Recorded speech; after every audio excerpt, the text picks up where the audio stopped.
Gotta shake myself out of that meditative high.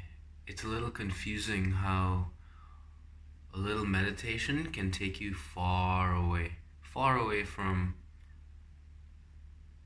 this existence to a different level of awareness. Uh, dare I say, into a spiritual realm, but it's required. I know we're talking mainly about fitness and stuff like that these days, but this is a huge part of fitness. It's a huge part of centering yourself, being aware, body alignment. So today we're going to talk about posture. I see injuries. I see people with dysfunctional form always looking down at their phones, right? And you give them a cue. Straighten up your posture. Okay? They'll do it for maybe 5 minutes and then they get tired.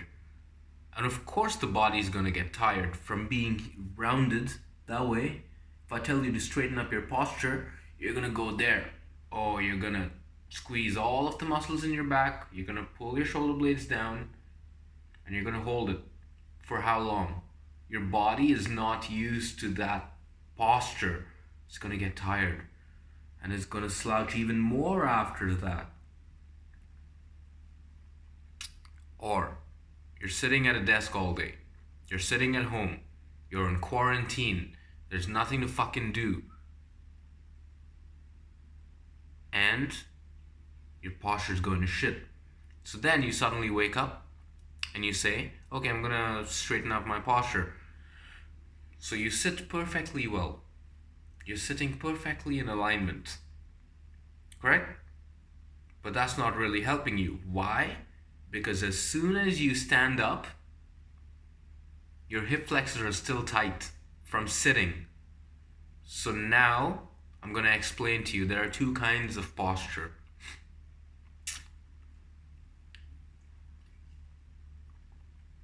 I got a little Pocari Sweat just because it's full of electrolytes. Some of you might say, oh, it's got sugar and stuff like that. Well, it's 24 grams of carbohydrates in this. That's negligible for me because I'm going to be working out. Some of you might say, oh, it has MSG in it. Well, so do tomatoes. And it's not like I drink this stuff every day. I am just basically self-justifying me drinking this. But it is electrolytes, and when I'm gonna sweat, when I'm gonna do a hard workout, yes, I will do one of these. You gotta recognize though, there's no stimulants in this, right? There's no stimulants in Pocari Sweat. Where were we? Dynamic and static posture. These are the two kinds of postures. Now, static posture is like me sitting, right? I'm in good posture right now. My back is straight. My shoulders are down and back. They're not front, up, and forwards. They're down and back. Now, I can hold this position all day sitting down, but my hip flexors and my hips, the front part of my legs, like my thighs, the front part where your quadriceps are, up towards the hip are your hip flexors. Now the hip flexors go all around the front. Okay? There are different sets of hip flexors. Those are getting tight. So if I'm holding my posture perfectly well while I'm sitting, doesn't necessarily mean that when I stand up, I'm going to be in good posture. Why? Because your body's overcompensating for something it doesn't recognize. Basically, you forcing your chest up and your shoulders back and down versus being hunched over, which your body easily recognizes. Correct? So it's going to overcompensate and tighten up the hips because something else tightened up here. Gotta notice the body works in zigzags. There's always a zigzag component to the way the body is set up and the way biomechanics work. My side profile, I am sitting. If I'm looking at a screen all day, I'm going to be moving in towards my intent. Do you see that? Or if I'm looking down at my phone. Do you see that? And I'm sitting down, right? So as soon as I stand up, my body's going to want to keep my head level. The whole purpose of the body is to keep the head level. Most of our senses are on the head. Do you agree? We as animals, we're still animal kingdom, even though we're human beings and we live in this concrete construct or wood, metal, glass, wherever in the world you are. Just because we live in a constructed society doesn't mean we are separate from nature. It is still our duty and our privilege to honor the human animal. It actually makes me a little mad because people are so disconnected that they don't know where to start. I don't blame them. They don't know where to start with their posture, right? So this video is going to open your eyes to a different level of body awareness. It's going to change the way you work out. It's going to make you think, whoa, I've been doing a lot of stuff wrong, right? So going back to here. We're looking at our computer screens. We're getting intent. What's happening here? The zigzag, which I'm going to demonstrate. These muscles in the back are tightening. These muscles in the front are loosening. So for example, how would I truly correct forward head posture? I would loosen up or stretch the muscles in the back here and strengthen the muscles down here.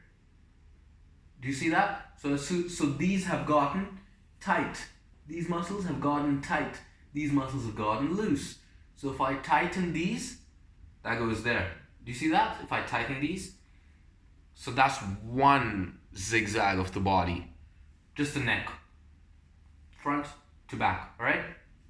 So we need to stretch these. I think these muscles are called the splenius. In the back here, they're the splenius. You need to stretch these. You need to elongate it. Act like there's a string on the top of your head and you're pulling it up. You need to elongate it. You need to have maximal distance from the ear to the shoulder. Stack that ear vertically over the shoulder. The ear is not vertically over the shoulder here. You want to stack the ear vertically over the shoulder.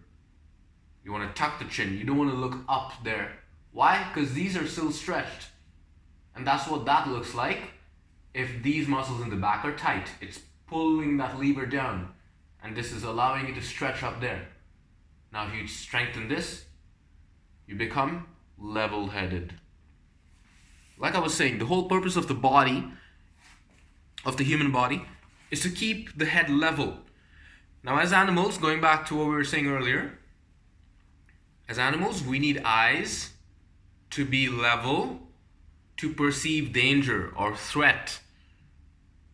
We need ears to not be pointing down, right? Think about that. I'm getting sounds that are bouncing off the ground. Now if I'm level with the horizon,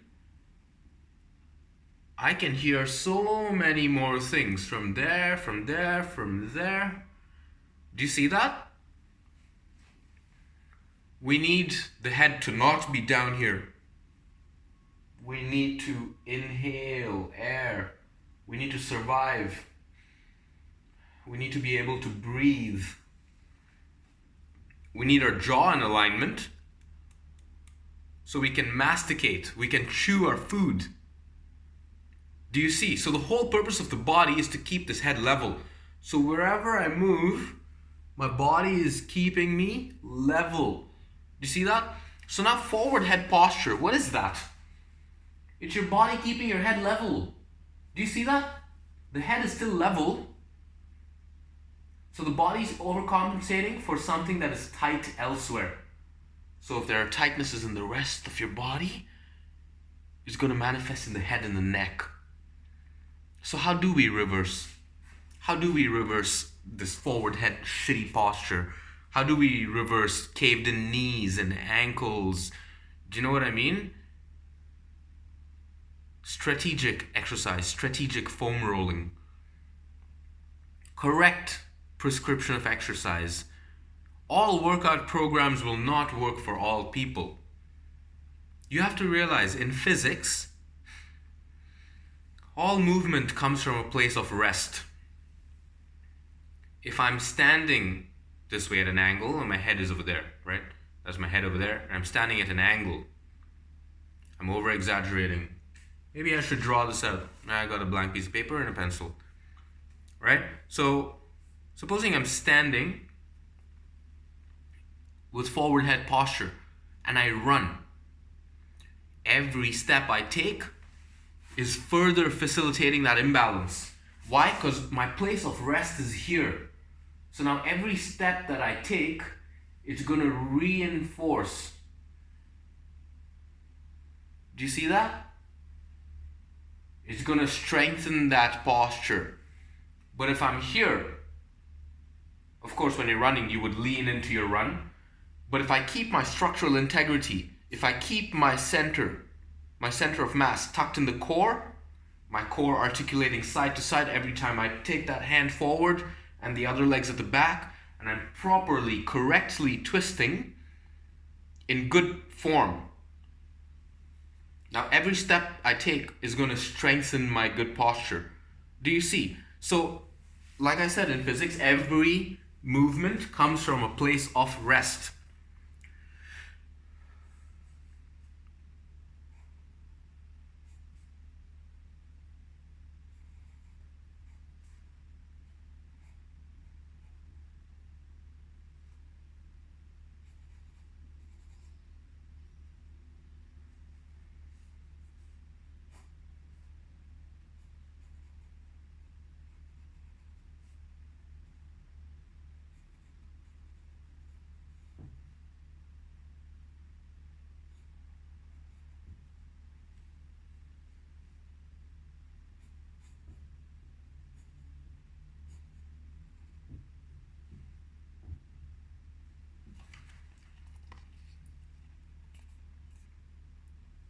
So the one on top is a slouched person. This person is upright. Sorry for the acorn head. So that slouched person is that guy's place of rest. Okay? And this is the place of rest. When this guy starts running, it starts taking that step forward.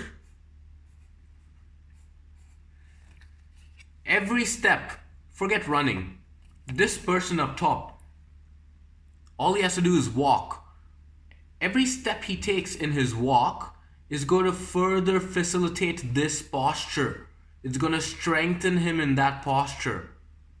On the other hand, every step this person takes in correct posture is going to just maintain that correct, beautiful posture. So this person eventually is going to get, that would look like a slip disc in the back there. The knees would be knocking against each other together, right? The shoulders would be forward and they would internally rotate with kyphosis. This is called kyphosis or upper cross syndrome, where the shoulders are rounded forward versus external rotation of the thoracic, which is the opposite of that. So considering this, you would want your posture to go from there to here. Before you do any movement, before you even walk, let alone do exercise, most people have not even earned the right to lift up a weight and train. Until you master your body weight correctly, no one has the right, in my opinion, to do exercise or external loading of the body. This is paramount to health. This is paramount to health. A lot of these imbalances start in the feet. A lot of these imbalances manifest as tight hips. Forward head posture is one. And internal rotation, extremely tight in the chest and pec minor and bicep area, and extremely weak in the back. So in one of my consequent videos on here, I'll be actually drawing out little figures and explaining the proper biomechanics of each exercise and how to perform them correctly. So I think yesterday in my video I had touched upon the foot and how the caving in of the arch would manifest as probably like a torn ACL, right? Torn ACLs. How many people have torn ACLs? Why does that happen? I'm going to show you.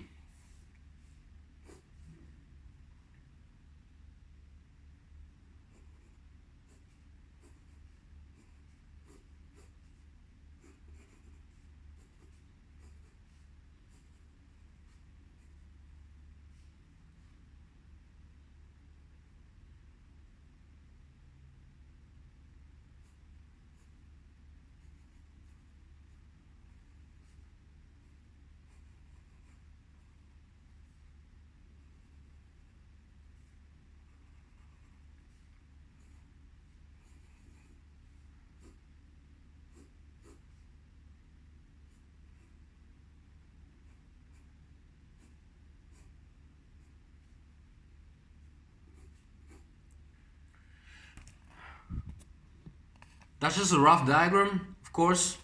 I'm not trying to impress anyone with my drawing skills. Although if you are, thank you. Now you see that kneecap. Those are kneecaps, right? So when this person goes to squat, the vertical projection of the knee has to be over the foot. So if that's my foot right there, and that's my tibia, the bone of the lower leg. I'm not going to bend my hand down there because you're not going to see it. If that's my foot, that's the tibia. When I squat, I cannot let this knee project further. I cannot let, so if my kneecap is here, I'm not going to let that kneecap go past the foot. Do you see that?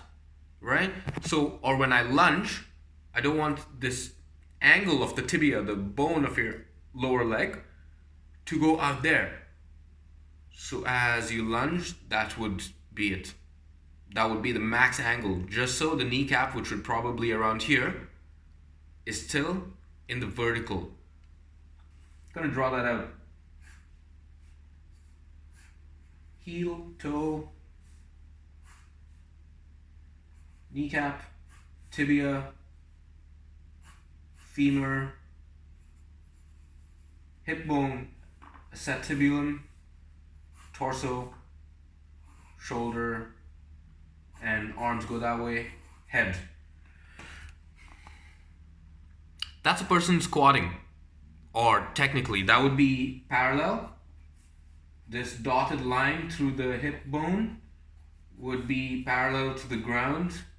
Ideally, you would want to go below parallel. So that would be the ground there. So this would be called femur parallel to the ground. Now breaking parallel would mean that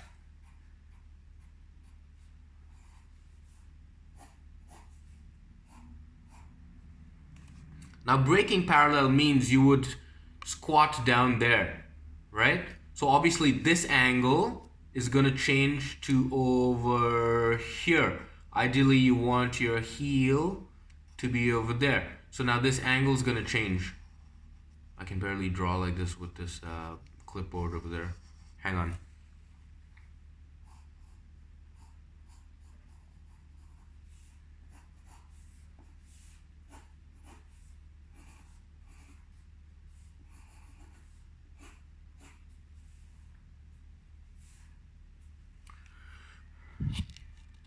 Do you see that? So this person has basically learned how to squat lower, okay?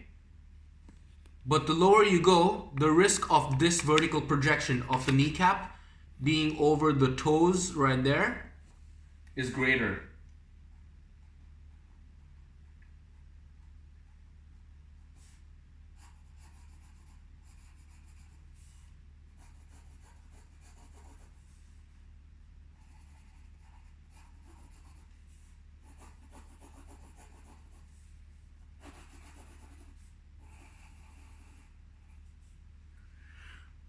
Okay? Do you see that? You see the dotted vertical line there? That's the knee, and it's not projecting over the toes. Okay? Now, if you look at the original drawing, this person could not sink lower. Why? Because his hip bone is still parallel to the ground.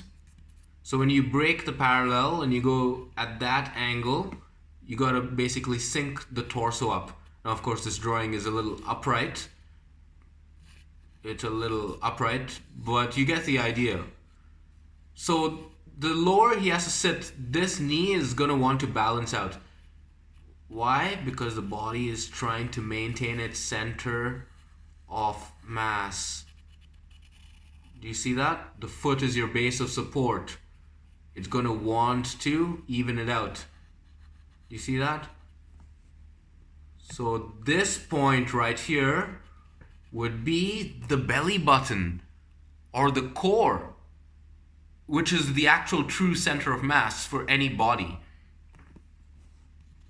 Now that, if I have to draw that diagonal from here, it's going to go to the tip of the toes. Do you see the biomechanics are beautiful in the human body? The biomechanics are beautiful in the human body. And of this box right here, which is parallel to this vertical, this one runs in parallel to this vertical. This line runs parallel to the ground with the foot. In that diagonal would be your tibia. Do you see that? So this is your tibia right here, the front bone of the lower leg, this one right here. Now at that box, at that corner would be your core. So anytime you want to go into a squat, just make sure that this knee is not over here. This knee should never be over here. We do not want the vertical projection to be ahead of the foot.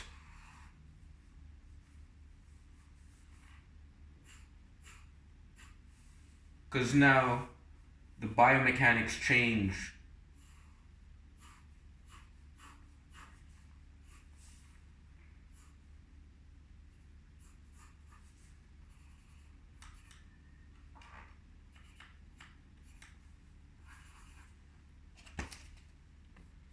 You see that? So the third one I have drawn is with the person whose foot is still here, but the tibia has taken this angle. The tibia has taken this angle. This is the foot. This foot is common for 1, 2, and 3. Do you see that? So now the kneecap is all the way over here, and see the vertical projection. It's way ahead of the foot. So what's happening? This guy is gonna have to bend that torso forward, and his head is over here, his arms are over there. Now, although that might look like a good squat, or it will look like a good picture, that third one is bad. Why? Because that knee is projecting all the way down there. So imagine the strain that this knee has to undergo, right? The whole body weight. And look at this angle. Look at that S angle. Do you see that? Look at that angle. That's not even right. That's only for a squat. That's only for a squat. There's so many movements, but the squat is the most basic. Now people will ask me, so what is the correct form to squat, right? A lot of you gym goers out there, you want to load the bar with like 3 plates. Cool, that's great. You're strong, amazing, accepted. But your form is shit. You probably turn 50 and you're gonna have like knee pains and lower back pain. I see a lot of squatters and powerlifters with that lower back pain. Why? Because they didn't take the time to learn, to study how to do a proper squat. So people ask me, how do you do a proper squat? Look at a child. Look at a child drop his or her toy. Assuming this is a child who is not old enough, I'm gonna say between like the ages of like a max of 2 years old, where there's no societal conditioning imprinted upon them. You look at that kind of child, that young a child, drop a toy and pick it up. Perfect squat form. The child isn't powerlifting, the child isn't working on any of this postural work. Why? It's just living as an animal. It doesn't know how to dishonor the body or work out or create dysfunctional movement patterns. That would be the side profile of a squat. I'm going to show you the frontal, all right, which would be the sagittal plane. The frontal plane, I'm going to show you, the frontal plane is this. Anytime you bend, like konnichiwa or good morning, that would be the frontal plane.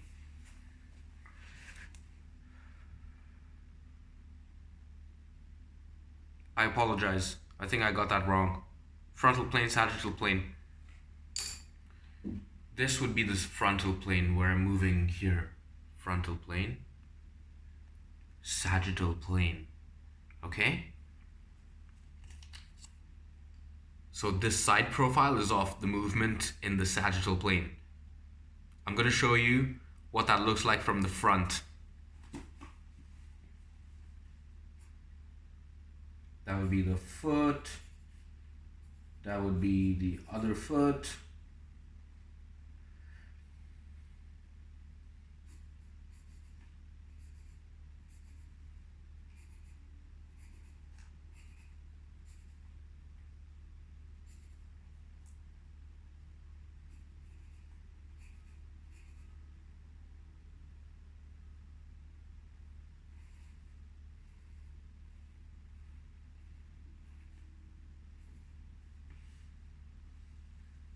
I guess I messed up that drawing. Give me a moment.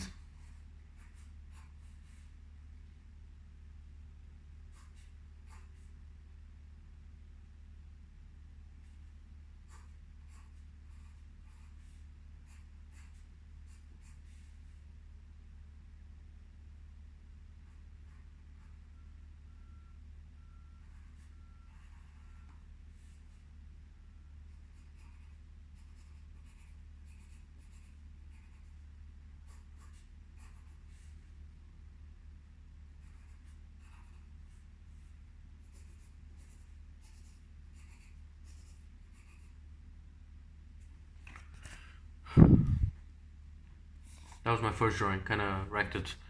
Anyway, so that would be the knees, that would be the hip, that's the torso, right? So this would be the vertical projection of knees caving inwards. The vertical projection, that would be 90 degrees with the ground right there, okay? And that's the foot. So that knee is, in the case of this person right there, to get that depth at that level, his knees are going to want to go inwards. You do not want the knee to go inwards. You want the knee to vertically project over the foot, so the foot is supporting the weight. You want the knee to be over there, right? So assuming that's a half squat, I haven't drawn a full squat. So that would be the hip bone right there. That is your correct place where you want to be. That's the kneecap vertically loaded over the foot.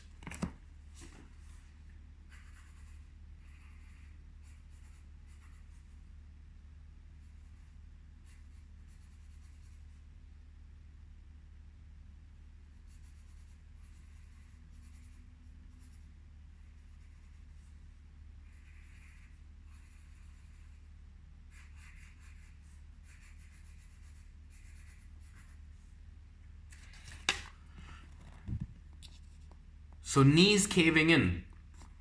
The knees caving in is bad. You want a good sound structure. Okay? You want to load the knee over the foot. So you basically want to stand upright and not let your knees cave in. So I hope you got something from this picture right here on just basics of how to squat. This kind of gets to me because there are a lot of people that I genuinely love and care about, and you know, they're hard-working people. They do like tough workouts, but then they got this lower back tightness, and they got like pain in the neck. Important. They got pain in the neck. They got this lower back tightness, and their knees are caving in like that, and you want to open it out. Make sure the knee is vertically over the foot. You don't want it to internally rotate. You don't want to internally rotate when you squat there. You want to go nice and wide. So to be in this position, your adductors over here are going to have to be loosened up. You're going to have to foam roll that. Because this would be internal rotation. Internal rotation. If I have to turn here, it will look like that. So I want to open it out. I want to open it out, right? And now I can squat here. I can sit here all day. And it's not tough or it's not tight for me. I could just hang out here. Do you see that? So make sure your knees don't cave in. Of course, I might be over exaggerating with this knock knees, but even this is tough. It's tough on your body, is what I mean, right? From the side, it would look great. So this would be parallel, like I demonstrated earlier. This would be breaking parallel. But if you look at me over here, I'm internally rotated. The femur has internally rotated. I want to externally rotate it. So with internal rotation, I get that lower back pain. Do you see that? I get that lower back pain with the internal rotation.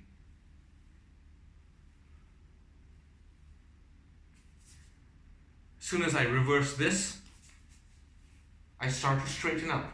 I squeeze the glutes.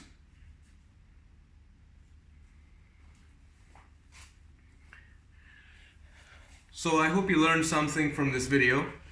It's about 33 minutes already. But some things, like I say, some things you need to hear.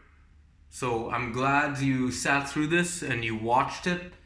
We're gonna do more videos and talks on posture, postural distortions, imbalances, and how to fix it. Today was just a basic. Yeah, I just hope you learned something. And I do this because this actually irks me, and it hurts me to see people suffering with pain, lower back pain, and slip discs. A slip disc, someone has let their body go to such an extent of curvature, unnatural curvature, that poof, that disc opens and slips in the back. Why? Because the spine isn't loading vertically. That curve of your spine, you know why it's curved and it's not straight? I can put all the weight in the world on this thing until a certain point and it's gonna snap. It's just gonna snap, right? Because it's too rigid. The spine is curved because it's a natural spring. That's why you can put that bar on your back and squat with like 4 plates on each side. So your spine is curved like that for a reason. There's divinity in the design of the human animal. So honor that basic spine curvature. Don't try to flatten it out. Don't try to like elongate yourself all the way out, because what you can straighten out your spine or return a natural curve to it. But if your muscles are tight, those tight muscles are going to pull the spine back into dysfunction. It's going to pull you back here. So you need to work on both. You need to work on the spine, all the bony processes, your skeletal system, and the muscular system. Why? Because it's all tied together. You cannot fix one thing and assume the other thing is just going to fix itself. So these are very strategic doings: body and posture correction, alignment, things like that. So the takeaway from this is there's static and dynamic posture. So it doesn't matter if you're holding your posture great throughout the day, but you're sitting. As soon as you stand up, all of those tightnesses are going to show. And then when you take a step, I'm going to say one step, it's going to further facilitate your tight hips, etc. So it's important to do strategic stretching, yoga. I hate doing yoga, but like when I do it, it makes me feel amazing. Why? Because just the breathing capacity has increased. Just the breathing capacity has increased. And you're oxygenating all of those tight muscles. And you're just at ease. It feels amazing. This might seem a little overwhelming right now. But believe me, once you start, you will get in touch with your body. Your body will start speaking to you. And you'll know what to do. Otherwise, just drop me an email or a message on here and ask me. And I'd be most willing to guide you. I think that's it for now. Much love. I do this because I care. And it's time for me to go work out. So, talk to you soon.